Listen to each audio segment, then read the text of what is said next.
Welcome back. Training camp is now in session with the Steelers in Latrobe. And of course, it wouldn't be training camp without a lot of things to talk about. During the past week, Steelers president Art Rooney II talked about some of the discussion about head coach Mike Tomlin and the lack of discipline, or maybe the need for discipline with this team. And he said that this team should be more disciplined and not look ahead to certain opponents moving forward. Meanwhile, general manager Kevin Colbert was asked about it and said the term, quote, "no concern whatsoever" as far as the discipline on this team. Tim Benz, we'll start with you. Are you concerned as far as the maybe difference in message between these two?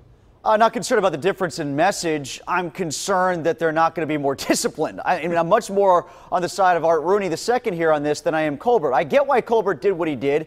This is becoming a national story, especially after James Harrison said what he did about comparing Mike Tomlin to Bill Belichick. Kevin Colbert was sticking up for his coach. He was being pragmatic. He was being practical.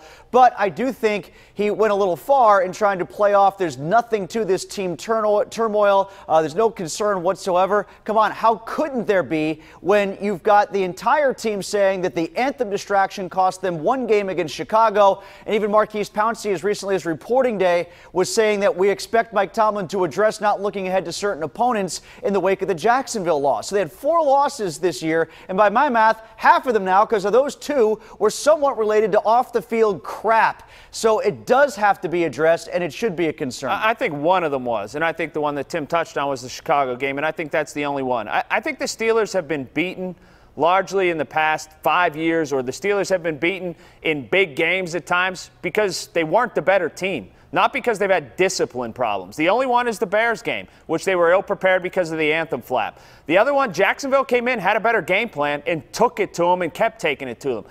Do the Steelers have more of a discipline problem than any other team in the NFL? I don't think so. If the Steelers tightened it up, would they be a better football team? I don't know. For me, they've been beaten because they've run into better teams than them, or at least teams that have performed better that day. And I don't think it lends itself to discipline, to be honest with you. You don't think it could be both? No, I don't. I really don't. And I find it really interesting that this guy who's now an aggrieved party, James Harrison, was like one of the #1 offenders, and he says about how guys got like preferential treatment at camp. He had sweatpants on at camp every day. He never worked out. Well, if I want to find out who's selling pot in the neighborhood, I might want to ask somebody who smokes it. And that's how I look at James Harrison. He was absolutely a chief offender of Mike Tomlin's lax policy. He totally took advantage of it. So, to me, he's credible for that reason. But does Mike Tomlin have a lax policy, Andrew? Or do you think that Mike Tomlin has a policy that runs about average? Does he have a policy? Hold on, Colin. He's got a policy where one of his best offensive players can blow off the practice the day before a playoff game, and there are 0 repercussions, none whatsoever. Let me ask you this then. Did you think that should Le'Veon Bell been made to sit a playoff game or out a half? I think what you do, Colin, is you set a standard where something like that never happens. Yeah, I think that goes to Mike Mitchell yelling down the hallway at the Jaguars, too. I mean, if the policy is such, or the feeling around the locker room is such that isn't supposed to happen here, maybe somebody grabs him and pulls him away before he does it and makes him even more ready to kick the Steelers' butt in the playoff Can I just say one thing? This argument, and I don't know if you're making this, Colin, that because they went 13-3, it like cleanses, or like, well, anybody can get beat on any given Sunday. Somebody came in here and beat them, and, upsets happen in football. I'm so sick of hearing that. They are the biggest paper champion 13-3 team I've seen in my entire life. Their defensive coordinator said as much in minicamp. They feasted on backup quarterbacks. They got the 0-16 Browns twice. Well, their division none of that was is of their terrible. Control. And here's the thing. They were not a great team last year. I know their record says they were, but if you watch them week to week, they barely got by. No, my argument is this. If they behave like choir boys, I don't know how much better they would be. People seem to think that if Mike Tomlin all of a sudden, wham, ran a real tight ship, all of a sudden they'd win the Super Bowl. But you know what lends credibility to the disciplined crowd? Look at the 2 teams that went past them in the AFC. The Patriots, the most disciplined. The second most disciplined, the Marone, Coughlin, Jacksonville team. Those are the 2 buttoned-up team in the AFC. Both teams they played each other in the championship game last year. And man, who's to say they didn't look beyond Jacksonville in the first week when they were 3-2, or they became 3-2? What was Jacksonville at the time? 2-3.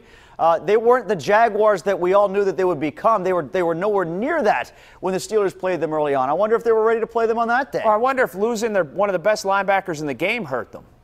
Well, sure it did, but Well, Colin, I don't know a lot of teams that have wide receivers making trade requests, offensive coordinators getting into scuffles on the North Shore the day after, the night of a big regular season win. I mean, every week there was something with this team last year. Oh, I and agree. I think that's what Rooney was talking about. They did lose a great linebacker, but they also played a quarterback that no one thought was any good. Yeah, and you know what else, Tim? Philadelphia lost the MVP last year and still found a way to win the Super Bowl. So, sounds like a pretty smooth way to go about it. For a terrible segue, let's go around the horn for this week's Smooth Move, brought to you by Pittsburgh's largest supplier of the smoothest granite, marble, and quartz countertops, Armina Stone. Colin Dunlap, we'll start with you. Smooth Move of the week. Yeah, I had to write it down because I almost didn't believe it. In the last week, Neil Walker for the New York Yankees has played second base, first base, and he's DH'd. And in the heart of a wild card race, he has hit, I wrote it right here, 579, 600 on-base percentage, 632 slugging. Good He's for hitting Neil. 579. I'm happy to hear that. Walker is. Played outfield this weekend, too. My smooth move is going to be the Toronto Blue Jays, not because of the season they've had, but they gave Jay Happ the 3-year, $39 million deal the Pirates wouldn't. They got a 20-win season out of it. He pitched well for them last year, and they flipped him, and they got a guy that'll start at third base for them next year, Drury, and McKinney, who's an outfielder with power. That's a smooth move, much better than the Pirates signing Nova 2 years ago. My smooth move, I think we're going to talk about it a little bit more in depth. It's going to be Antonio Brown, not just for the fantastic suggestion to bring Des Bryant to Pittsburgh because we don't have enough to talk about with this team, but on top of that, landing in the helicopter and making perhaps the best catch of his career, the many that he's had. That catch in training camp, I don't care if it was just camp, that was remarkable athletically, what he did down the sideline in Latrobe. That was eye-popping. So AB, for all three reasons, my smooth move of the week. That's our Smooth Move of the Week, brought to you by Armina Stone, who features Pittsburgh's largest indoor stone gallery of granite and marble countertops, imported from all over the world to give you the smoothest countertops in the area. Score a touchdown with granite countertops from Armina Stone. Des Bryant, a Steeler? We'll talk about it when we come back.